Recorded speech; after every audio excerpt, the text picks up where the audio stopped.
समर्पणाचा हा योगायोग आहे, या राष्ट्रसंताच्या भूमीत आलेले आहेत आणि या ठिकाणी ते आपल्याशी संवाद साधतील अशी मी त्यांना विनंती करतो. जोरदार टाळ्यांच्या गजरात स्वागत केला पाहिजे. राजश्री टिके साहेब. जय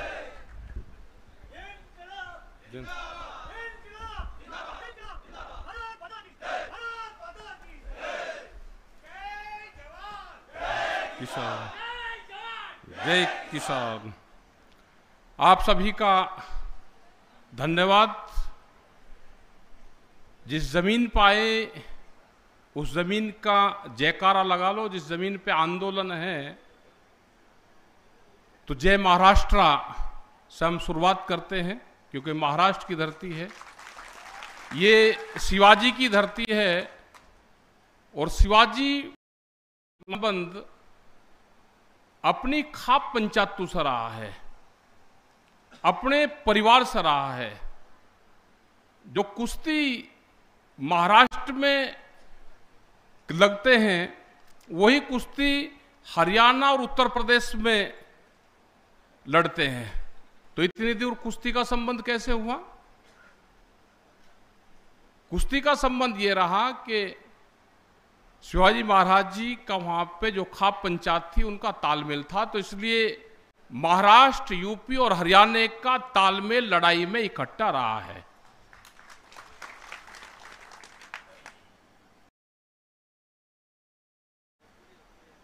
यहां पे इस धरती पे जिस जमीन पर हम बैठे हैं, ये जमीन भी महाराज जी की है, चौगड़े महाराज जी की, जिन्होंने बहुत से सामाजिक काम किए. उन्होंने किसानी की भी बात करी, उन्होंने गांव सुधार की भी बात करी, उन्होंने बहुत से आंदोलन और बहुत सी बात की कि जिससे गांव का उद्धार हो. ये तो वो धरती है जिस जमीन पे विधायक जी बच्चों कुड़े जी बैठे हुए हैं. ये आज से आंदोलन नहीं कर रहे, ये बहुत दिन पहले से ये आंदोलन करते हैं. इनके आंदोलन में कई बार हम आए. ये विधायक रहे तो हाउस के अंदर आंदोलन, बाहर रहे तो किसानों के, मजदूरों के लिए आंदोलन, दिव्यांशों के लिए आंदोलन, जो सेहतकारी है उसके लिए आंदोलन. तो जो आंदोलनकारी लोग होंगे वो आंदोलन करते रहेंगे. अभी इन हालात में जिस तरह की सरकार आज है, जिस तरह की मौजूदा सरकार है, जो आंदोलनकारियों को, पॉलिटिकल पार्टियों को जिस तरह से कुचलने का काम कर रही, जिस तरह से आपस में लड़ाने का काम कर रही, धार्मिक दुर्भावनाएं लोगों में भरने का काम कर रही, उस शासन में उसके खिलाफ आंदोलन करने वाला आदमी, जिसके रगों में आंदोलन का खून है, तो वो आंदोलन करता रहेगा. जिस तरह की ये सरकार है, इसने यहां पे जो एक मौजूदा बड़ी पार्टी थी जिनका एक वर्चस्व यहां पर था, उनके दो टुकड़े किए. आप बिहार में चले जाओ तो बिहार में जो परिवार आंदोलन करते थे उनको पाड़ तोड़ करने का काम करा. आप उत्तर प्रदेश में चले जाओ तो वहां पे पार्टियों में तोड़फोड़ करने की काम करी. हरियाणा में चले जाओ तो वहां पे जाट वर्सेस करने का काम करा. आप गुजरात में चले जाओ तो वहां पे पटेल वर्सेस करने का काम करा. तो ये समाज जो आंदोलनकारी समाज है, जो खेतीहर समाज है, जो गांव में रहने वाले लोग हैं, वे इकट्ठे ना हो तो उनको बांटने का काम करती हैं और खुद नारा लगाती हैं कि बटोगे तो कटोगे, और समाज को बांटने का काम करती है. महाराष्ट्र में भी हालात, सेहतकारी जो किसान है उसके हालात ठीक नहीं है. टिकैत साहब यहां पर आए एक बार बहुत पहले, यहां पे आत्महत्या सबसे ज्यादा होती है. यहां पे भी बड़े किसान संगठन रहे, यहां पे भी आत्महत्याएं सबसे ज्यादा महाराष्ट्र में क्यों हो रही? क्या कोई नुकसान ज्यादा है? जो पॉलिसी पूरे देश में है वही कृषि की पॉलिसी महाराष्ट्र में है. आत्महत्याएं क्यों ज्यादा है? आत्महत्याएं इसलिए ज्यादा हैं कि यहां पे किसान संगठन कोई मजबूत किसानों का सहकारी संगठन मजबूत संगठन नहीं है। आप हमारे वहां किसी किसान की जमीन नीलाम करवाओ, आप करके देखो किसी किसान की जमीन नीलाम, ना जमीन नीलाम करने वाला अधिकारी मिलेगा और ना उसको खरीदने वाला मिलेगा। अगर किसी ने खरीद ली तो उसको कब्जा नहीं मिलेगा। एक जमीन नीलाम हुई, एक शामली जिला है पानीपत के नजदीक, क्योंकि पानीपत से महाराष्ट्र का संबंध भी रहा है। पानीपत से लगता हुआ शामली जिला, एक बंजारा जाति, उसकी जमीन करीब 3.5-4 एकड़ जमीन, उसने 92,000 रुपए का कर्जा लिया। जब वीपी सिंह जी प्रधानमंत्री बने तो कर्जा माफी की बात हुई कि 10,000 रुपए का कर्जा माफ होगा। उसने 8,500 रुपए का कर्जा लिया। उसका कुछ बढ़ गया होगा। जब वीपी सिंह की सरकार है, उसने सोचा कि मेरा कर्जा माफ हो गया होगा। वो कर्जा माफ हुआ नहीं, 4,500 का कर्जा कुछ बढ़ गया होगा। 1993 में उसकी जमीन नीलाम कर दी 92,000 रुपए में। 4.5 एकड़ जमीन, 4.5 किले जमीन, उसको पता ही नहीं। 4-5 साल बाद में पता चला कि जमीन तो नीलाम होगी, कागजों में नीलाम कर दी। उस जमीन पे आज तक भी हमने कब्जा नहीं दिया। वही किसान उस पे खेती करता है, उस पे बोर्ड लगा हुआ है इस जमीन पे। यह जमीन चंदन बंजारे की है। जो इस जमीन के अंदर बाउंड्री में पैर रखेगा वो आएगा तो जरूर, बाहर जाएगा यह गारंटी नहीं है। कोई नहीं आता। पुलिस ने एक बार उस पर कब्जा दिलवा दिया, हमने जाकर अगले दिन उसका दिलवा दिया चंदन बंजारे का, तो कोई नहीं आता वहां पे। तो यहां पे संगठन को मजबूत करना पड़ेगा। किसानों को हताश होने की जरूरत नहीं है। यहां पे एक विचारधारा है, उस विचारधारा से निकलना पड़ेगा आपको। वो विचारधारा चली गई, नाम नहीं लेते, लेकिन जो यहां पे बड़े किसान लीडर थे, वे 89 में मुजफ्फरनगर में गए। 88-89 की बात होगी। मुजफ्फरनगर में शुक्रताल एक धार्मिक स्थल है। इसी तरह की कार्यशाला वहां पे चली हुई थी जैसे ये चल रही। हम भी बैठे हुए थे, कलम और कॉफी हमारे भी हाथ में थी। आपके बड़े यहां के महाराष्ट्र के जो किसान नेता थे वो ब्लैक बोर्ड पे समझा रहे थे। टिकैत साहब भी सामने ही बैठे हुए थे। एक सवाल था, जो किसान होगा मेरी बात का अगर समर्थन करते होंगे या उसी विचारधारा आज भी आपके मन में है तो बताना जरूर। एक सवाल था कि एक गाय अगर 10 लीटर दूध देती है, 9 लीटर दूध तो हमने निकाल लिया और 1 लीटर दूध उसके बच्चे ने पी लिया, वो 10 रुपए का होगा। अगर 10 रुपए दूध का रेट था उस टाइम पे, उन्होंने बताया कि ये किसान को नुकसान है। जो दूध गाय के बच्चे ना दूध पिया 1 लीटर, वो 10 रुपए किसान को नुकसान है। टिकैत साहब ने कहा, उसको वहीं उसी क्वेश्चन पर रोका। उन्होंने कहा भाई आप किसान नहीं हो सकते, आपने हल नहीं चलाया। जो गाय के बच्चे के दूध की कीमत को नुकसान बता रहे हो तो आप किसान नहीं हो सकते, आप व्यापारी हो। उसी सवाल पे उनसे कभी फिर संबंध नहीं रहे। तो भाई जो व्यापारी विचारधारा का होगा उससे तो हमारे संबंध है नहीं, लेकिन अगर किसान है तो उसकी और देश में कहीं पे भी है उसकी मदद होगी। और रहे आंदोलन की बात, आने वाले टाइम पे जिस तरह की सरकारों की पॉलिसी है वो आंदोलन और आंदोलनकारियों को खत्म करना चाहती है।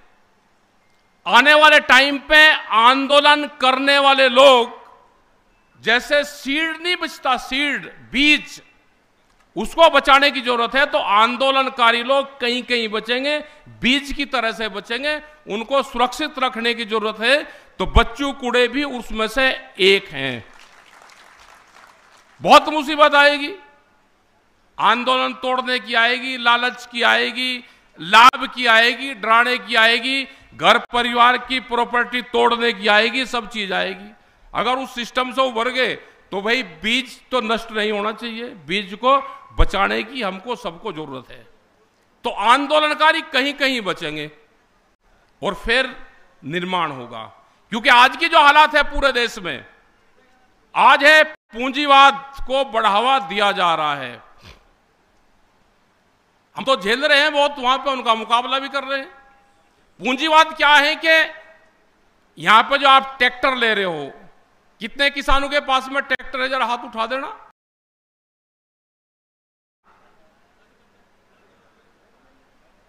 दस साल में क्या कोई ट्रैक्टर बदल सकता है? 10 साल में डीजल का वाहन कोई बदल सकता है? जो छोटा इंजन होगा, पंपिंग सेट होगा, जनरेटर होगा, हमारे पुलिस फोर्स की गाड़ियां होगी, हमारे 10 साल में कोई बदल सकता है? ये कानून देश में आ गया। एनसीआर क्षेत्र में 10 साल और आपके यहां पे 15 साल में आपको डीजल वाहन को बदलना पड़ेगा, नहीं तो ऑटोमेटिकली उसका रजिस्ट्रेशन कैंसिल हो जाएगा। क्या ये कानून ठीक है? बड़े पूंजीपतियों को देश में हावी करा जा रहा है। तो ये लड़ाई हमारी उनसे है। एनजीटी के नाम पे कानून बना दिए कि आज 1 नवंबर 2025 से, नवंबर के अभी 4-5 महीने रह रहे, 2020 के बाद की कोई भी गाड़ी दिल्ली में डीजल की प्रवेश नहीं करेगी। क्या दिल्ली में 5 साल का गाड़ी का कोई वो होगा ही नहीं?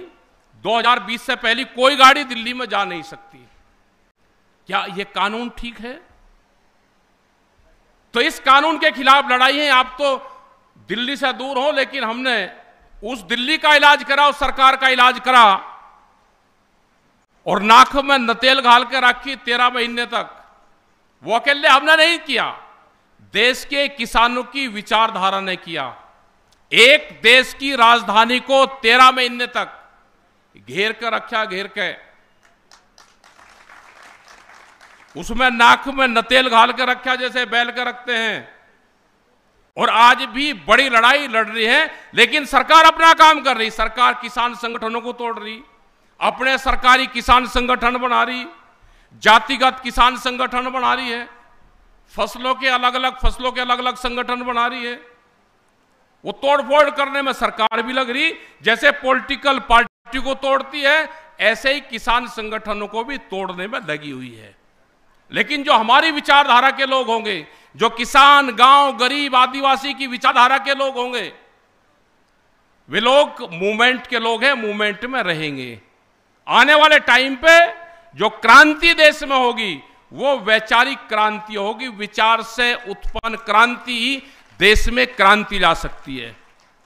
हिंसक प्रदर्शनों से दूर रहना पड़ेगा। धरने प्रदर्शन जिस तरह से ये है, ये करने पड़ेंगे। क्योंकि धरने का मतलब क्या है कि जिसके बाहर बैठ गए, अगर मेहमान और दामाद भी हमारे घर पे आके और वो रोटी ना खाए और घर के बाहर बैठ जाएं, दरवाजे के बाहर बैठ जाए, टेंट लगा ले वैसा ही, तो वो इलाज कर देगा। तो धरना जिसके बाहर बैठ गया, ये कहते जी बस रोटी तो खानी नहीं, आपके बाहर ही बैठा, तो घर का दामाद है, अगर तीसरे दिन मिलाई लेकर हलवा खाकर ना जाए और वो कहते जी मैं तो 8 दिन और यहीं रहूंगा, तो भाई धरना ये गांधीवादी विचारधारा है। जैसे यहां पे दिया है, इन्होंने जो धरना दे रहे हैं, इनका सपोर्ट करना चाहिए हमको। जो इनकी डिमांड है, जो किसान की डिमांड है, उस पर सरकारें बात करें, वो स्टेट सरकार हो या भारत सरकार हो। मनरेगा से हमारे खेत को जोड़ दिया जाए। हम अपने खेत में ही काम करते हैं, हमको उसी से जोड़ दो। अपने खेत में काम करने की हमको मजदूरी मिल जाए तो कुछ लाभ किसान को हो जाएगा। एमएसपी गारंटी कानून, एमएसपी गारंटी कानून जो भारत सरकार की एमएसपी है, उसके नीचे पे फसलों की खरीद ना करे कोई भी व्यापारी। यह हमारी डिमांड है, यह पूरे देश में डिमांड रहनी चाहिए कि एमएसपी से नीचे पे कोई भी व्यापारी खरीद ना करे। उस पर कानून बन जाए, जिसको लेना एमएसपी पे ले लो, उसमें क्या दिक्कत है? क्योंकि ये सरकार पूंजीपतियों की सरकार है, बड़े उद्योगपतियों की सरकार है, उनको लाभ पहुंचाने के लिए काम करती है। ये उन्हीं की सरकारें, किसान से, गांव से, गरीब से कोई संबंध नहीं है। ये तो संदूरवीर है, इनको सामाजिक ज्ञान ही नहीं। संदूर कब बांटना है, किसको बांटना है, इनको कोई ज्ञान नहीं। ये तो संदूरवीर है। ये बात उसी तरह की करेंगे। न इनका किसानी से संबंध है, न इनका गांव से है, न आदिवासियों से है। आपके बराबर में छत्तीसगढ़ है, हसदेव के जंगल है, जो हजारों साल पुराने जंगल है। वे जंगल काट दिए अडानी को और उनको उसकी माइनिंग दे दी। आपके यहां पे भी जंगल काटे जा रहे हैं। जो आदिवासी जंगलों की पूजा करते हो, जो आदिवासी हरिदेव की पूजा करते हो, हरिदेव बोलते हैं वे जंगलों को, उन जंगलों को उजाड़ा जा रहा है। यहां पर सड़कें निकल रही है तो मुआवजा नहीं। उसका मुआवजा जो डीसी रेट है, जो डीएम का रेट है, वो रेट नहीं बढ़ा। 2013 के बाद में रेट रिवाइज नहीं हुए। रेट रिवाइज नहीं होंगे तो सरकार अगर जमीन लेगी तो सस्ते दाम पे आपकी जमीन की खरीद करेगी। रेट रिवाइज हो जाए, जैसे बच्चू जी ने कहा कि रेट अगर रिवाइज हो जाएंगे तो जैसे सैलरी बढ़ रही है ऐसे ही मजदूरी भी बढ़ेगी, ऐसे ही जमीन के रेट भी बढ़े, डीसी रेट भी बढ़े। अगर जमीन अधिग्रहण होगी तो डीसी रेट का 4 गुना उस किसान को मिलेगा। लेकिन रेट रिवाइज नहीं है पूरे देश में, क्योंकि इनको तो जमीन लूटनी है। बहुत स्पीड से जमीन किसान बेच रहा है। सरकार की पॉलिसी है कि देश का किसान, मजदूर, गरीब हो। जो पॉलिसी सरकार की है वो समझ लेना आप। देश में हम फसलें बेचते हैं, हम मंडी में आंदोलन करते हैं, दिन में आंदोलन करेंगे, फसलें बेचेंगे। हमारी दिन के उजाले में फसलें नहीं बिकती। ध्यान से सुन लेना, दिन के उजाले में हम आंदोलन करते हैं, फसलों का भाव नहीं मिलता। हमारी जमीन रात के अंधेरे में बिकती है। आप जमीन बताओगे बेचनी है, आपकी जमीन रात को बिकेगी। रात को पटवारी, तहसीलदार, जो रजिस्ट्रार होता है, आपके घर पा जाएगा, बैनामा वहीं कर देगा। जो भी व्यापारी है उसने हाईवे की सब जमीन खरीद ली है। जमीन एग्रीकल्चर में खरीदेगा, उसके बराबर में दीवार खड़ी करेगा, दोनों रास्ते बंद करेगा, पीछे की जमीन सस्ती खरीदेगा। ये उनका प्लान बना हुआ है। तो बराए मेहरबानी करके जमीन ना बेचो। जो किसान जमीन बेचेगा वो बर्बाद होगा। और वो कभी कोई व्यापार कर लेना, जिस जमीन को आप बेच दोगे उस जमीन को आप कभी खरीद नहीं सकते। तो यह अभियान चलाओ, जमीन नहीं बेचनी, खर्चे कम करने हैं अपने। आमदनी जब बढ़ेगी जब आप खर्चे कम करोगे। आप गुटखा खाते हो, शराब पीते हो, शादियों में बहुत महंगा खर्चे करते हो, मतलब भोज के यहां पे भी प्रोग्राम चलते होंगे। तो इनको कम करना पड़ेगा। खर्चे कम करके ही आमदनी बढ़ सकती है। यह सामाजिक इशू में आएगा तो इन सब उस पर भी आपको काम करना चाहिए। अपने आंदोलन को मजबूत करना चाहिए। गांव, गरीब, किसान, आदिवासी, महिलाएं, जान, इन पे सबको काम करना चाहिए। और हम इस लड़ाई में महाराष्ट्र के साथ में हैं, हम बच्चू कूड़े के साथ में हैं। क्योंकि आंदोलनकारी और आंदोलन देश में खत्म नहीं होना चाहिए। जहां पे भी आंदोलनकारी आंदोलन करेगा हम उसके साथ में खड़े हुए हैं। देश का किसान उनके साथ में खड़ा हुआ है। ज्यादा भाषाओं में आप लड़ते हो क्योंकि सरकार लड़वाती है, स्टेट टू स्टेट लड़ाती है, जातियों से जातियों को लड़ाएगी, धर्मवाद पर लड़ाएगी। इन सब चीजों से बुड़ना पड़ेगा। हमारे जो मंच है उस पर ना तो जाति की बात होती और ना पॉलिटिक्स की बात होती। वोट जिसको जहां देना अपना दे लेना, संगठन को अपना मजबूत करो और लड़ाई को मजबूती से लड़ाई में शामिल हो। आपका बहुत बहुत धन्यवाद, आपने हमारी बात को सुना। लड़ाई आज भी पूरे देश में जारी है। महाराष्ट्र में बड़े एक मजबूत संगठन की जरूरत है, मजबूत लड़ने वाले आंदोलनकारी लोगों की जरूरत है। तो महाराष्ट्र को आप खड़ा करो, क्योंकि महाराष्ट्र पूरे देश का बीच का एक हिस्सा है, तो यह मजबूत होना जरूरी है। साउथ में ठीक आपके संगठन है, नॉर्थ में ठीक है, ईस्ट में सब जगह है। महाराष्ट्र को भी मजबूत करने की जरूरत है। इसको मजबूत होगा तो देश की लड़ाई बड़े स्तर पर लड़ी जाएगी। आपका धन्यवाद। जय हिंद, जय भारत, जय महाराष्ट्र।